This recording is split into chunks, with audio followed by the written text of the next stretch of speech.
It's a real honour to come and give this talk, and I've really enjoyed the fantastic science that we've had presented this morning. I'm not going to present fantastic science. I was very tempted to. In fact, my original plan, in honour of George, for whom I was the last senior registrar, just before that particular species died out, was to talk about the future of infectious diseases. But I was assured that people were much more interested in my insights as a funder than they were my scientific insights. So I have simply followed what I was told to do. George, of course, is an infectious disease physician, a scientist with multiple interests in both basic and applied sciences in the UK and overseas. And he was a teacher, a mentor, and an educational organiser. And I spoke to him yesterday. The only reason he's not here is he had a planned brush with our own profession and wasn't feeling quite fully yet at the point where he wanted to come and enjoy a bit of basic T-cell immunology. So he is, however, doing extremely well, and sorry not to be here.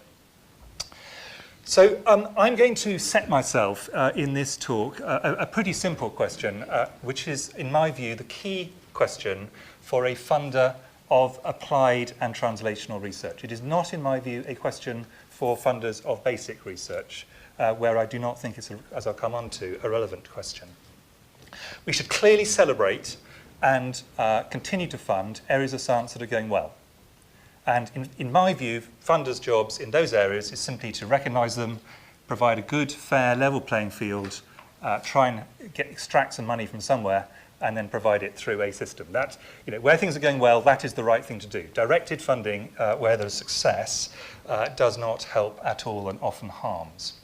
But there are undoubtedly some areas which are incredibly important for the health of the public in the future, where science has not delivered in the way that it has in areas that are successful.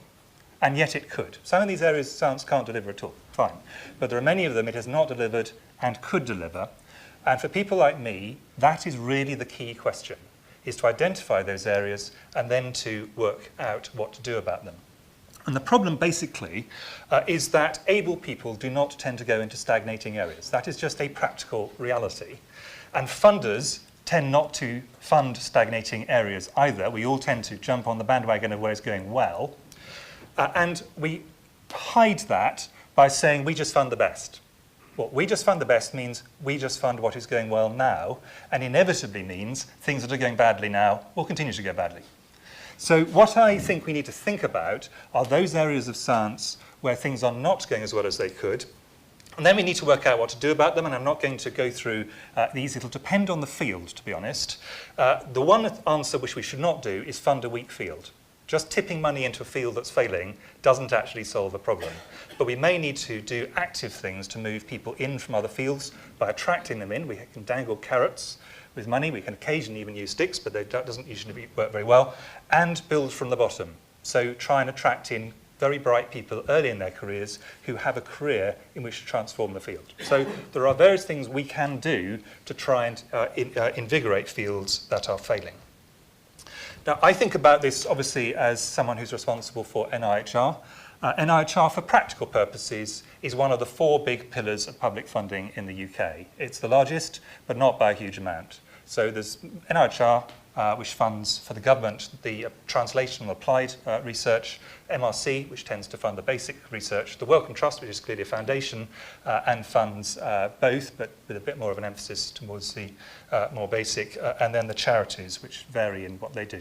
Each of those is worth roughly £1 billion. NIHR is a bit more than £1 billion, the others are a bit less than £1 billion, but that's for practical purposes, and then you've additionally got funding from the industry.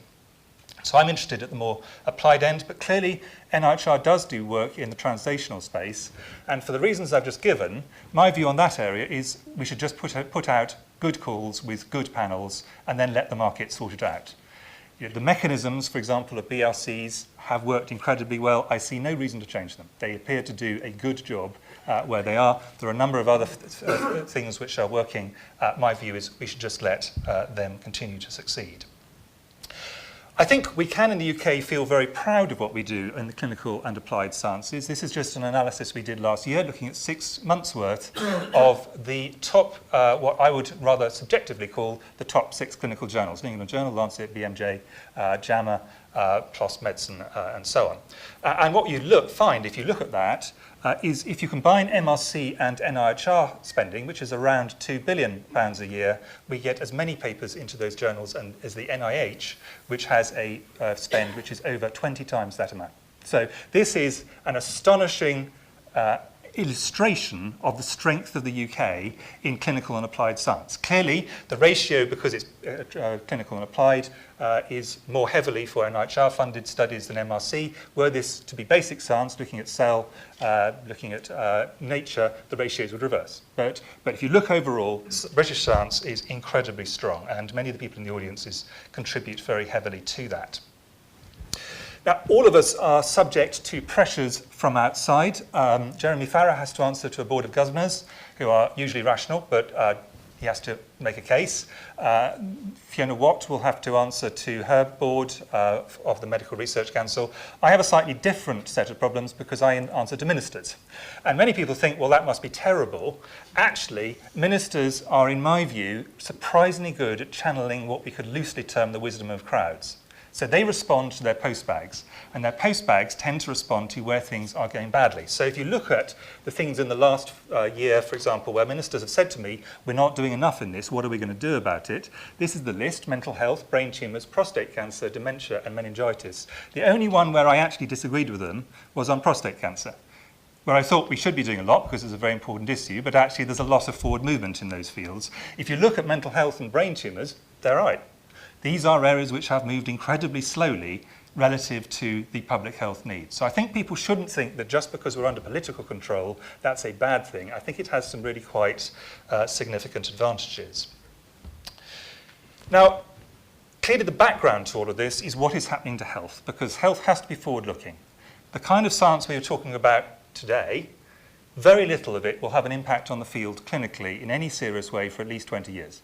That's the practical reality. We know that from the REF process. The impact statements demonstrate a median time between the first clinical paper coming out and it being adopted in general medical practice of roughly 15 years.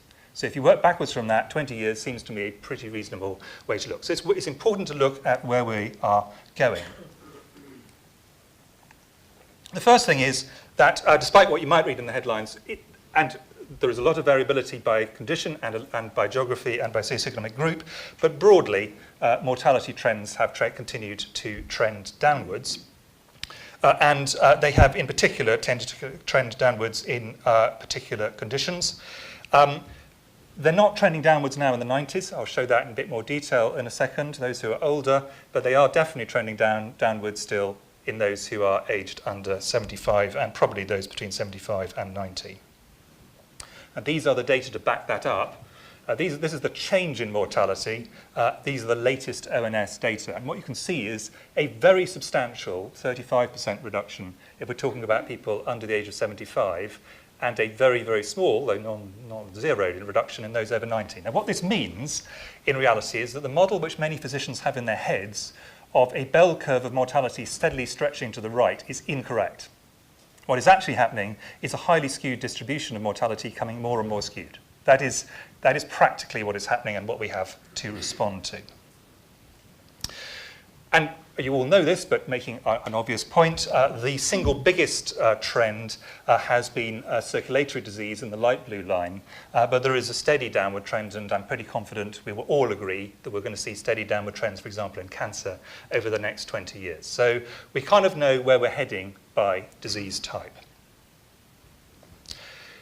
Of course, within each of these areas, even the successful ones, there are some buts in that statement. So let's take those under age 75, age-standardized coronary heart disease mortality over the last period. Look at that line, absolutely astonishing. And if you just look at it, I mean, that, in my view, should be sort of front-page news every year in the Sun. It won't be, but it is absolutely an amazing achievement that we've reduced over that period from over 200 to under 40 per 100,000. That is extraordinary. And that is made up of Very small changes stacked on top of one another.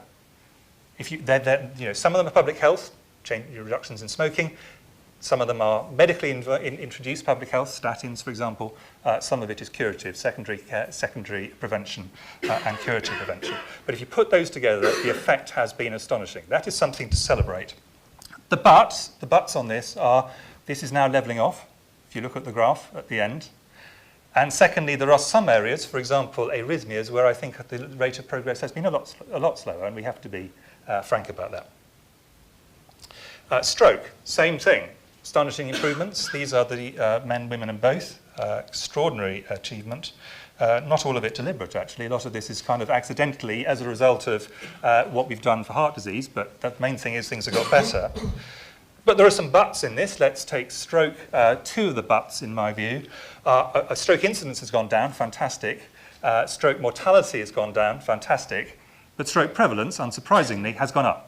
So the number of people living with stroke has increased and is going to continue to increase. And the geography of this is incredibly concentrated.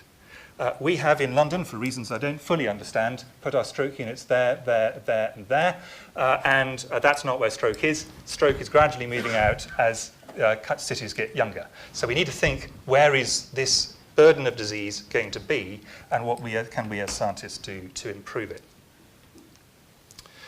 But there are clearly a few areas where we are actually going backwards in health. I think obesity would be a very good example, although it's levelling off a bit at the moment. But the health effects of that are clearly in the future. But much more importantly, very large numbers of areas which are relatively progressing very slowly. And all of you will know subsections of your own discipline where things are progressing slowly. And we can all see some big areas where things are progressing slowly relative to the rest of healthcare. And a good example, for example, in pre-retirement adults would be mental health or musculoskeletal health, which for practical purposes are not a huge amount better than they were when I entered medical school, in contrast to cardiovascular disease. So what happens then, inevitably, is those diseases are increasing steadily as a proportion of morbidity. That is an absolute mathematical inevitability, and therefore if you look forward in 20 years, if we have not addressed these, people are going to say to us we were asleep on our watch. And a clear example, which people have cottoned on to, is dementia. People actually think the incidence of dementia is going up. It's not. In fact, it's going down, if anything. The data would suggest, particularly in men, a substantial reduction in incidence of dementia, where the prevalence, because everything else is improving, is steadily increasing and is set to increase. This is just a particularly stark example. There are many others. So the first broad point is we need to spot those areas which we're doing badly, and we need to do something about it. And that's from the basic translational and applied sciences. The second is just a quick riff on geography. This is population aged 85 and over. When I stopped being a house officer, so became a proper doctor, roughly now, and when I will retire, unless I get hit by a bus first. An extraordinary change. But the main point I want to make with this is most of the changes in rural areas. Urban environments, including Manchester, including London, including Newcastle, anyone you look at, including Oxford, smaller places, maintain their demographic structure. People move in aged either 18 or 21, they stay till their second child, and then they leave. I suspect most of you have followed that pattern. And the result is that the cities remain exactly the same age, and therefore the rest of the country is aging a lot faster. And therefore what we're getting is increasing concentrations of morbidity in places where universities are not based and where the health service delivery challenges are considerably greater. And if you look at this map, for example, which is ONS reporting daily activity limitations, dark in this map is bad, and then look at where you know research funding goes, the correlation are almost mirror images of one another. Now, as a funder, the answer to that is not to say, therefore we must fund more in the University of Hull, if current University of Hull is not terribly strong. I'm not making any aspersions of the University of Hull. I'm sure it's an outstanding institution. It is, in fact, an outstanding institution in some areas. But that is not the right answer. But it is the right answer, both scientifically and ethically, that those who are clinical, applied, public health translational scientists should look at where the disease burden is greatest and should go there. The science should go to where the burden is. And I think that there are two important reasons and a very unimportant reason for that. Important reason one, ethical.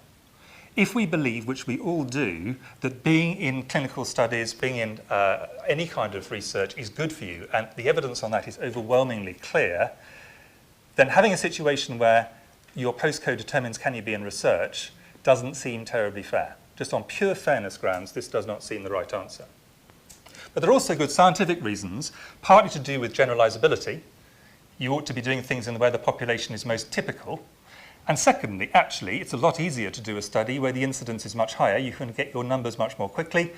Your sample sizes will be smaller, etc. There are large numbers of practical reasons. And yet, for some reason, despite these, we seem to think that a 2-hour train journey is too much of a problem for our science. And we need to rethink that, I think.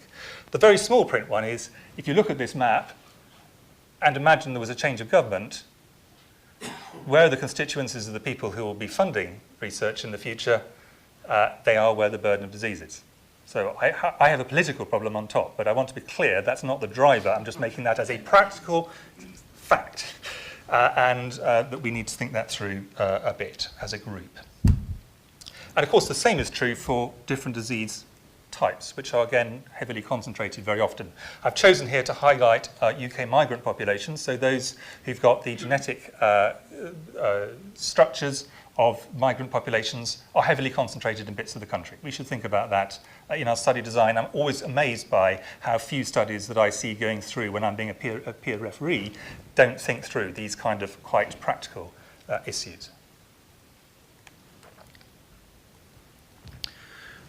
My third broad area, so the first was really around trends, the second was geography, and the third one is about disabilities. We all know that disability is increasing as a proportion of life. That is basically, I'm going to be very crude, because very crudely, for every year of life we buy, we only buy 1 year of healthy life.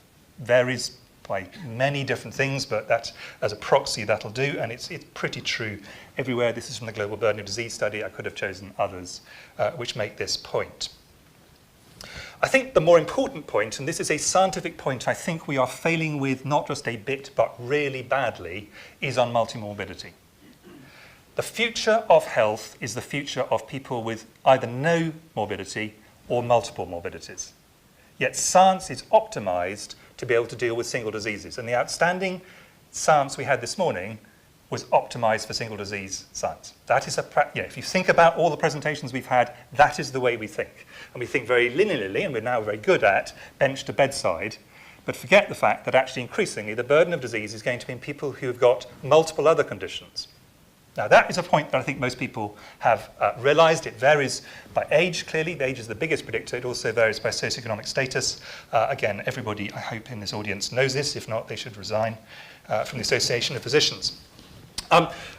What we know is that we as a group do this badly for very many reasons. Clinical services are arranged by disease type, and you often get people with multimorbidity going to 6 or 7 different specialists, completely bonkers from a service delivery point of view. Medical training is done in stovepipe systems. National guidelines are done in stovepipe systems. If you're 80, you have a high chance of being on at least 5 nice pathways which don't talk to one another at all, which is why you see people with a Dosset box that they could go into percussion section of any good audience, any good orchestra. Grant panels deal with them unbelievably dismally. You always find someone from another discipline who shoots something down because science isn't pure enough.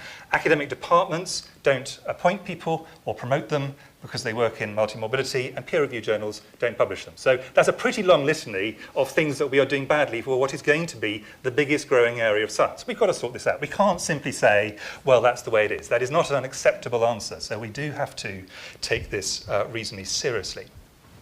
But I also think that we are trapped by a conceptualization of multimorbidity which is wholly false and misses the scientific opportunities that it brings. And that is the idea that it is a random assortment of different diseases somehow that just happen to people in a random way. Now, in some cases, that is true, but this is my only scientific point here.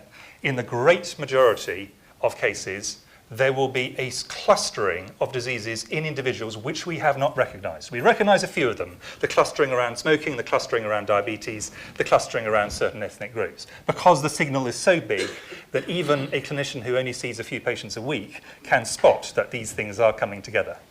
But actually, if we start looking with very big numbers, we're going to start to see clusters of disease which will tell us, working downwards towards the basic spectrum, things about how disease occurs we have not spotted. So the epidemiological signal is a driver to basic science, and moving up to the applied end will tell us how we should organise our services. So in my view, working out what these clusters are, where certain clusterings are overrepresented compared to where chance would expect them, is fundamental to addressing this scientifically, but will give us scientific insights when doing it, which are not just applied, but are also going to tell us something about the basic science. And I think we should be looking much more seriously at this as an opportunity to think through actually what is driving things at the moment.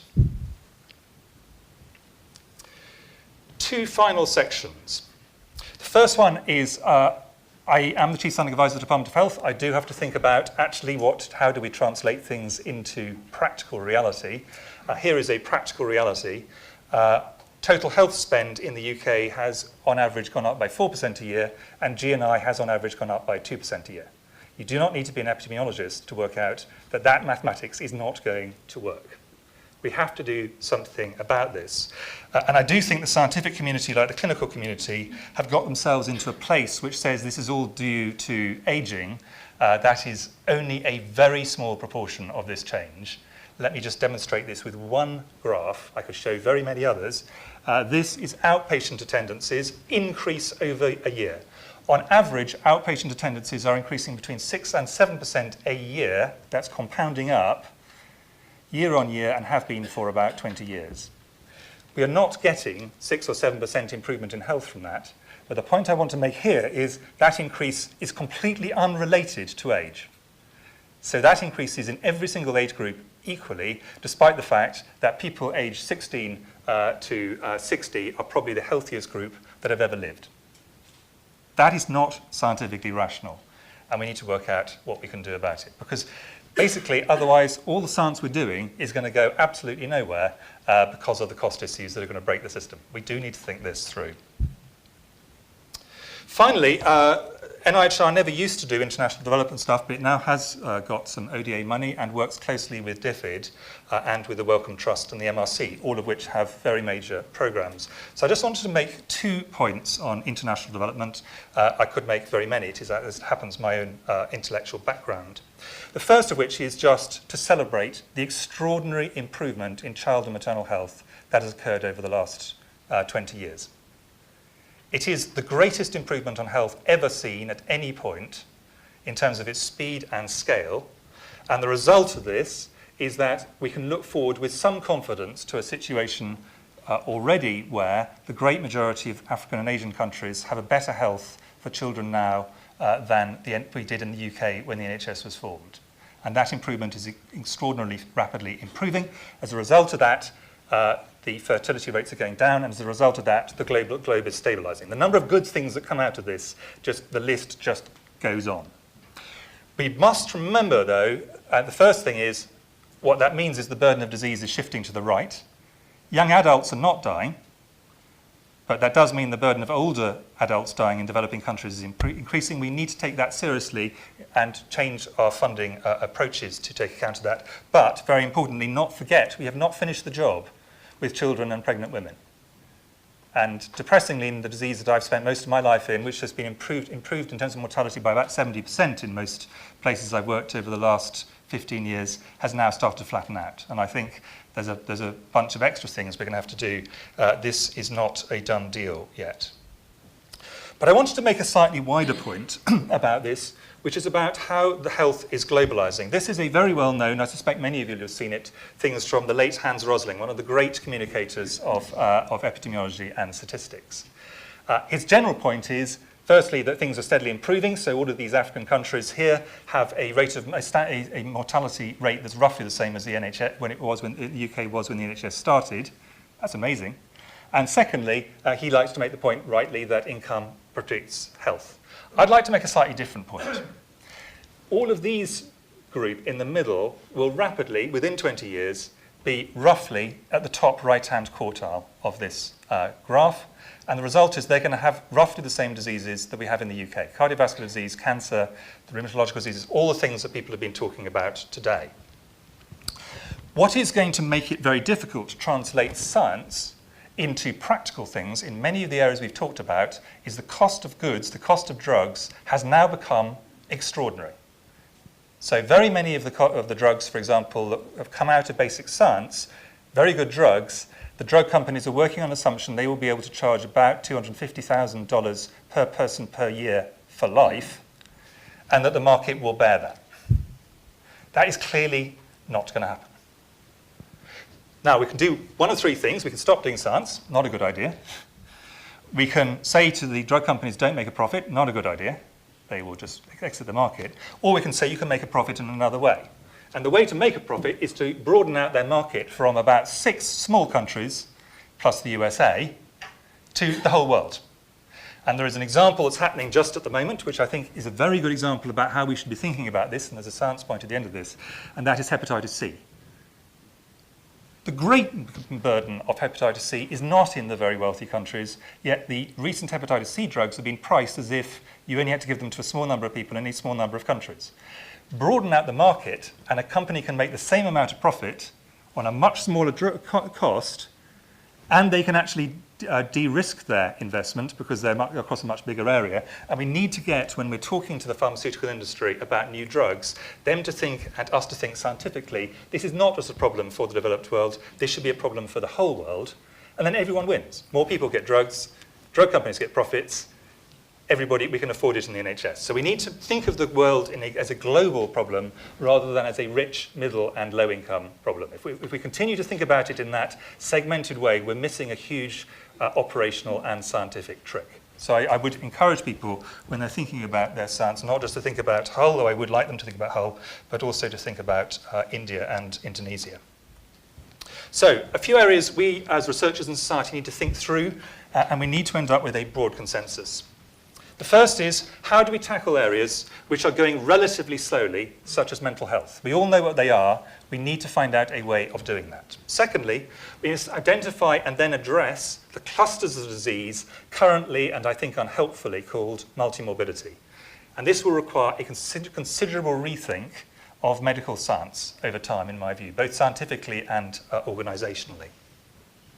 We need to think through what is our principal research aim in later life. If you take the assumption, which I think is correct, that we're not going to carry on shunting 90-year-olds further and further off to the right, is our principal aim in science to extend life in older life or to improve morbidity? And I think the answer to that is pretty self-answering, but it's not the way science is currently organised. The geography of disease is changing, and research must go to the disease areas of greatest need. They're not the places where funding naturally flows.